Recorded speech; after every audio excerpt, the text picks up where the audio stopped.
Assalamualaikum warahmatullahi wabarakatuh. Salam sejahtera untuk kita semua. Bertemu lagi di mata kuliah Penelitian Sistem Farmasi. Kali ini kita masuk ke pertemuan 4 yang membahas tentang outline skripsi startup. Outline skripsi startup adalah salah satu outline skripsi yang dapat dipilih oleh mahasiswa dalam mengerjakan skripsi.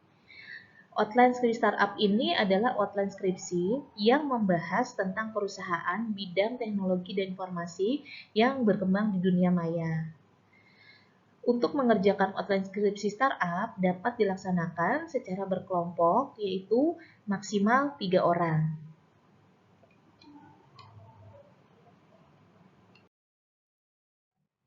Berikut adalah outline skripsi untuk startup.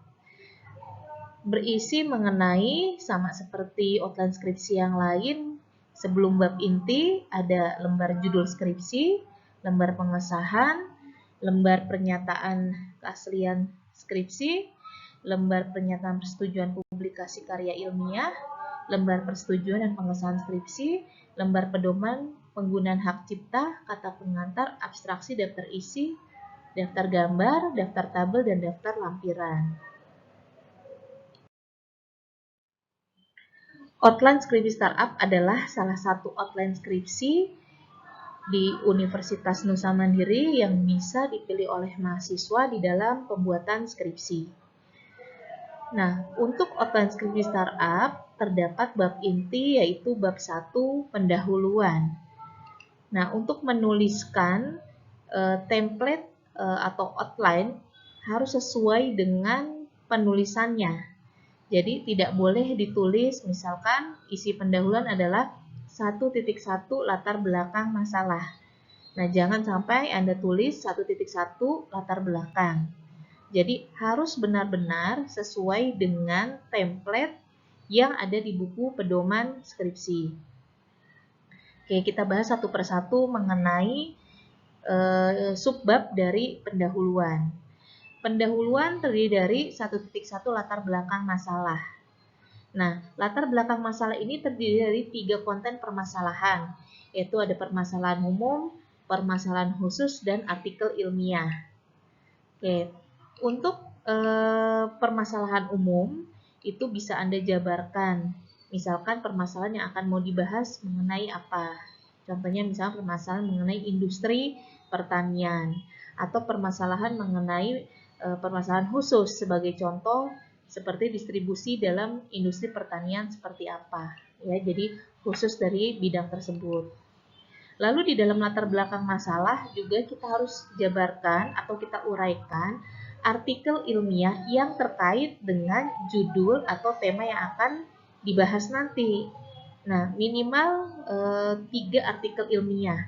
Tetapi total keseluruhan artikel ilmiah yang harus Anda jadikan referensi yaitu minimal 10 jurnal, ya, 10 artikel ilmiah. Lalu di dalam latar belakang masalah juga harus Anda taruh solusi atas permasalahan umum dan khusus terkait dengan aplikasi yang dibuat. 1.2 ini mengenai perumusan masalah, ya. Nah, perumusan masalah ini kita jabarkan atau kita tuliskan dalam bentuk kalimat tanya atau pertanyaan mengenai masalah di atas atau masalah yang ada di dalam latar belakang masalah atau masalah yang akan dibahas nantinya. Yaitu misalkan bagaimana mengurangi rantai distribusi hasil pertanian dengan efisien misalkan. Nah, untuk perumusan masalah ini bisa dibuatkan poin misalkan lebih dari 1. Oke, 1.3 kita membahas mengenai maksud dan tujuan. Maksud berisi mengenai 3 poin ya di dalam penulisan skripsi, ya minimal 3 poin. Jadi pembahasannya ini berisi mengenai maksud di dalam penulisan skripsi yang berhubungan dengan judul atau tema Anda. Lalu tujuan uraikan hanya satu, yaitu sebagai salah satu syarat kelulusan pada program studi Strata 1 ya. Misalkan Prodi Sistem Informasi, Fakultas Teknologi Informasi Universitas Nusa Mandiri. Oke, jadi bisa diuraikan seperti itu. Lalu 1.4 yang membahas mengenai metode penelitian. 1.4 ini terdiri dari 1.41 yang mengenai teknik pengumpulan data, lalu 1.4.2 mengenai metode pengembangan aplikasi. Nah, untuk 1.4.1 teknik pengumpulan data, kita bisa uraikan misalkan teknik pengumpulan data yang diambil itu apa? Apakah observasi, wawancara, atau studi pustaka? Berarti kalau observasi menjelaskan tentang proses observasi yang dilakukan. Wawancara menjelaskan proses wawancara yang dilakukan. Lalu studi pustaka menjelaskan tentang studi pustaka dan sumber referensi yang dipakai. 1.4.2 menjelaskan mengenai metode pengembangan aplikasi. Nah, di sini dijelaskan mengenai model pengembangan aplikasi, disesuaikan dengan keinginan yang dipilih penulis. Sebagai dasar menggunakan RUP atau Rational Unified Process. Ya, 1.5 yaitu membahas mengenai ruang lingkup. Nah, di ruang lingkup ini Anda jabarkan yaitu berisi tentang penjelasan atau batasan-batasan serta proses yang dibahas pada saat membangun startup. Nah, itu Anda bisa dijabarkan di ruang lingkup. Ya, untuk bab 2 berisi mengenai landasan teori.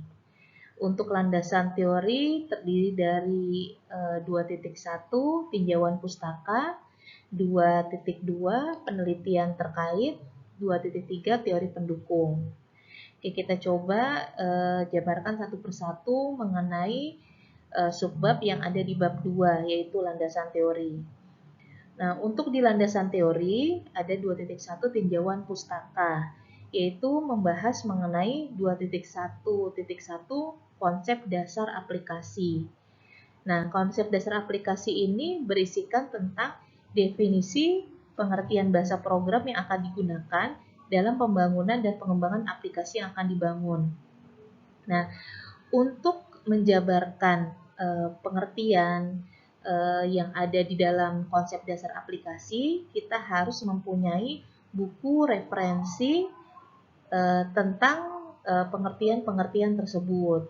Nah, untuk menguraikan kutipan berdasarkan buku referensi tersebut, kita harus menggunakan software Mendeley untuk mengutipnya dengan menggunakan format IEEE sesuai dengan yang ada di buku panduan.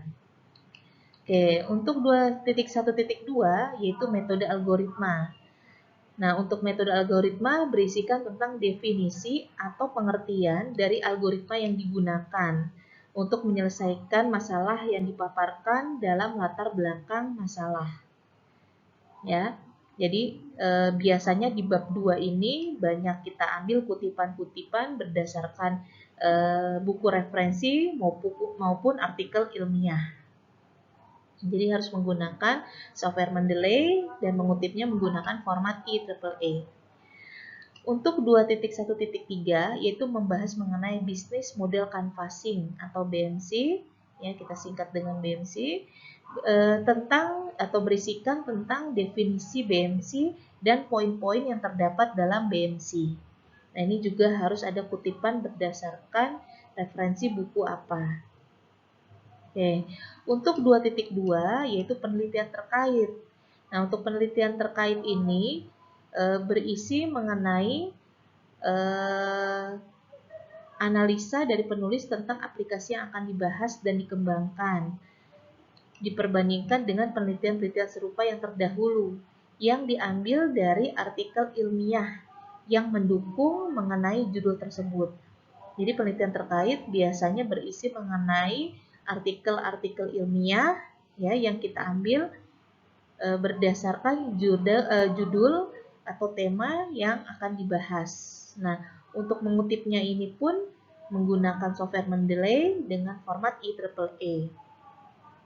2.3 teori pendukung.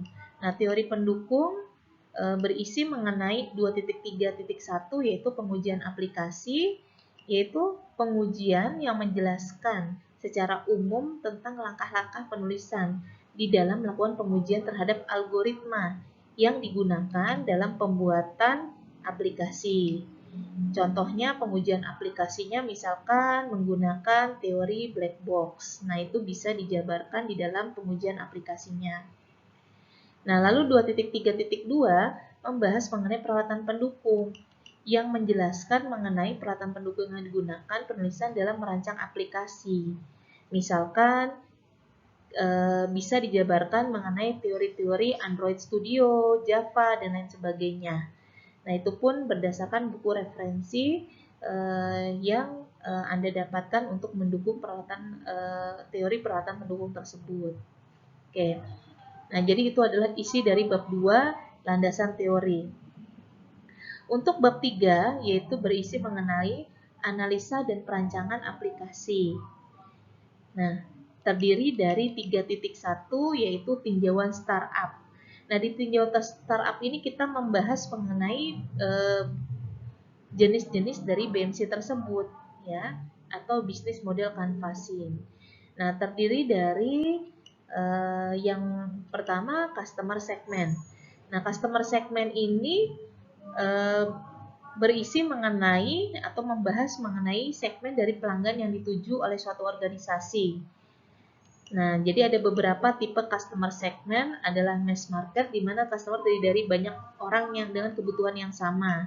Ada niche market, di mana pelanggan terdiri dari sejumlah kecil orang dengan kebutuhan yang sangat spesifik.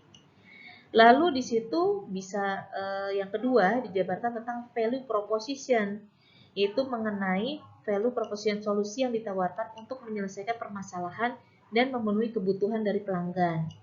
Value bisa berupa brand status, harga, pengurangan biaya, pengurangan risiko, dan desain. Lalu yang ketiga yaitu channel. Nah, channel ini berisi bagaimana perusahaan menyampaikan penawaran value-nya ke segmen yang dituju. Dalam hal ini mencakup saluran distribusi dan saluran penjualannya. Lalu yang keempat mengenai customer relationship. Jadi customer relationship ini berisi mengenai cara perusahaan berinteraksi dengan segmen yang dituju untuk inovasi layanan dan produk. Lalu yang kelima, revenue stream. Revenue stream ini berisikan aliran, pemasukan, dan sistem penentuan harga dari semua kegiatan. Beberapa cara untuk menghasilkan pemasukan bisa dengan penjualan produk atau jasa. Ya, untuk tinjauan startup selanjutnya ada yaitu tentang key resource. Jadi key resource ini mendeskripsikan sumber daya yang paling penting yang dibutuhkan sebuah perusahaan untuk bisa mengoperasikan semua bloknya. Jadi sumber daya utama ini berupa fisik, finansial, dan SDM atau sumber daya manusia. Lalu mengenai key activity. Key activity ini berisikan aktivitas utama untuk mengoperasikan bisnis. Nah, jadi bisa berupa produksi barang maupun jasa atau membuat dan melaksanakan aktivitas penghubung. Untuk key partnership, berisikan tentang partner utama dari luar organisasi yang sangat dibutuhkan untuk beroperasi. Yang mendasari partner ada 3, yaitu mengoptimalkan segala bisnis, mengurangi resiko, dan ketidakpastian aktivitas dan sumber daya tertentu yang dibutuhkan. Yang terakhir mengenai cost struktur. Jadi cost struktur ini mendeskripsikan semua pembiayaan operasional, ya, berada di dalam cost struktur. Seperti misalkan biaya operasional, biaya tetap, dan biaya tidak tetap. Oke, 3.2 mengenai analisa kebutuhan. Di analisa kebutuhan terdiri dari 3.2.1 yaitu analisis kebutuhan sistem. Lalu ada lagi rancangan diagram use case, rancangan diagram aktivitas, rancangan user interface, rancangan database. Nah, untuk 3.3 implementasi yaitu terdiri dari 3.3.1 proses implementasi, 3.3.2 hasil implementasi. Berikut adalah contoh dari rancangan diagram use case.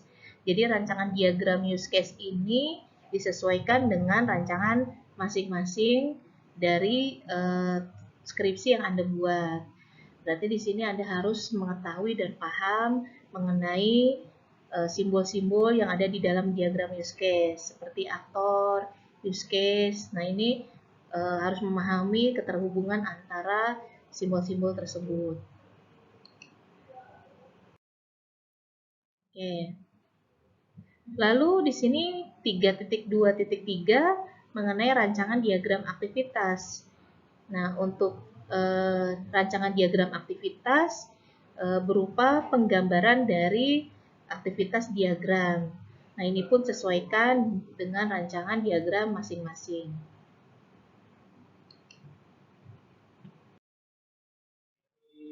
Ya, selanjutnya 3.2.4 yaitu tentang rancangan user interface.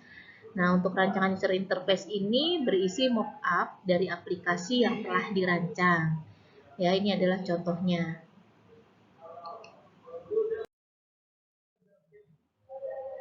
Untuk 3.2.5 berisi mengenai rancangan database. Jadi di rancangan database ini berisi mengenai penggambaran IRD. Ya, ini adalah IRD atau kita sebut dengan Entity Relationship Diagram. Di situ Anda bisa menggambarkan keterhubungan antara tabel-tabel di dalam database. Dan Anda harus memahami hubungan antara setiap entity atau setiap tabel, ya, yang di dalamnya juga ada field, kita gambarkan yaitu dengan simbol atribut. Lalu jangan lupa ditambahkan cardinality-nya, one to one to many, atau many to many. Nah, setelah digambarkan IRD, lalu digambarkan juga LRS-nya, atau kita sebut dengan Logical Record Structure.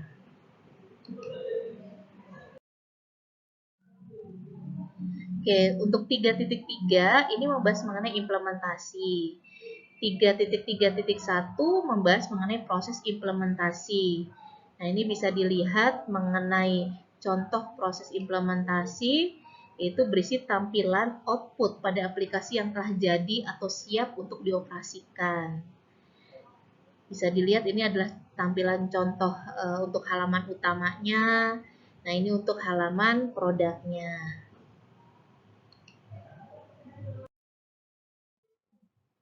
Ya, untuk hasil implementasi yaitu berisikan tampilan output pada aplikasi yang telah terdaftar di Play Store-nya.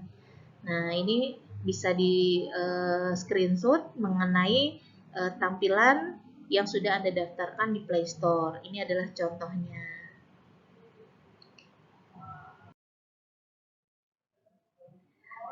E, 3.4 yaitu membahas mengenai spesifikasi aplikasi.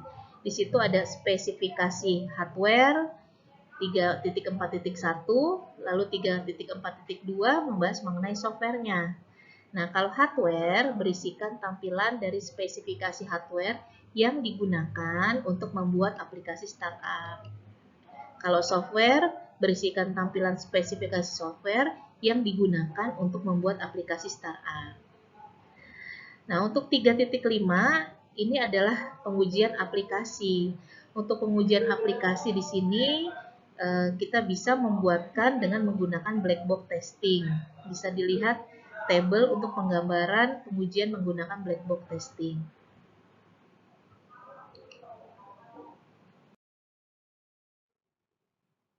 Oke, bab 4 berisi mengenai penutup, yaitu kesimpulan dan saran. Kesimpulan di situ yaitu 4.1 ya, kesimpulan berisikan tentang kesimpulan dari hasil penelitian yang telah dilakukan. Dalam pembahasan kesimpulan menjawab permasalahan yang ada dan berisi tentang kelebihan serta kekurangan penelitian yang dibuat. Nah, kalau saran, apa saran agar aplikasi ini dapat menjadi lebih baik terhadap beberapa saran bisa disebutkan di dalam poin saran.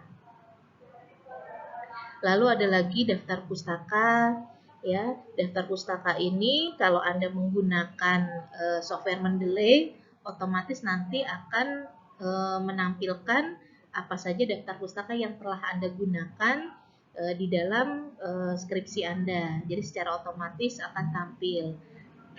Lalu ada lagi daftar riwayat hidup, lembar konsultasi. Nah, di lembar konsultasi ini pada saat Anda bimbingan itu akan tertera nanti tanggal, lalu berisi mengenai kegiatan apa saja selama bimbingan, dan itu dilakukan minimal selama 8 kali bimbingan di dalam lembar konsultasi tersebut. Lalu ada surat keterangan riset juga Anda tampilkan di dalam lampiran. Terakhir, lampiran yaitu berupa bukti hasil pengecekan plagiarisme. Ya, ini adalah contoh dari lampiran yaitu bukti hasil pengecekan plagiarisme. Nah, ini adalah contohnya. Nah, untuk membuat pengecekan bukti plagiarisme ini, kita bisa menggunakan software-software yang ada. Contohnya seperti Turnitin, Plagiarisme Checker, dan lain sebagainya. Itu bisa digunakan untuk membuat cek plagiarisme. Dan untuk mengecek ini, setiap babnya Anda harus membuat di dalam software plagiarisme tersebut. Jadi misalkan bab 1 Anda coba cek plagiarismenya, lalu screenshot hasilnya tampilkan di lampiran A, misalkan bukti hasil cek plagiarisme bab 1. Begitupun dengan bab 2, bab 3, bab 4. Nah, itu pun sama, harus dicek plagiarismenya di setiap bab. Lalu hasilnya Anda screenshot dan tampilkan di lampiran bukti hasil pengecekan plagiarisme di dalam skripsi Anda.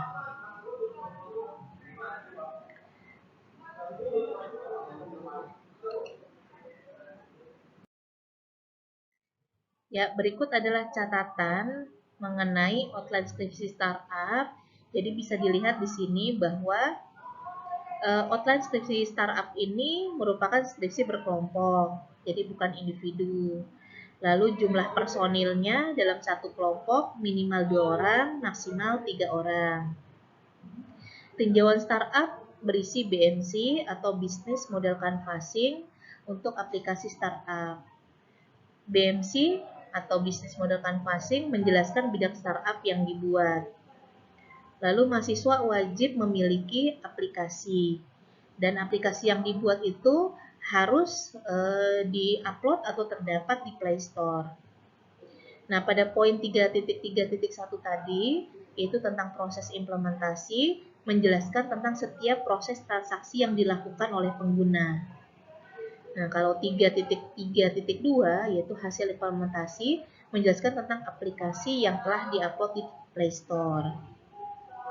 Lalu, pada saat sidang, mahasiswa wajib membuat dan mempresentasikannya, yaitu adalah materi untuk pertemuan 4 tentang outline skripsi startup.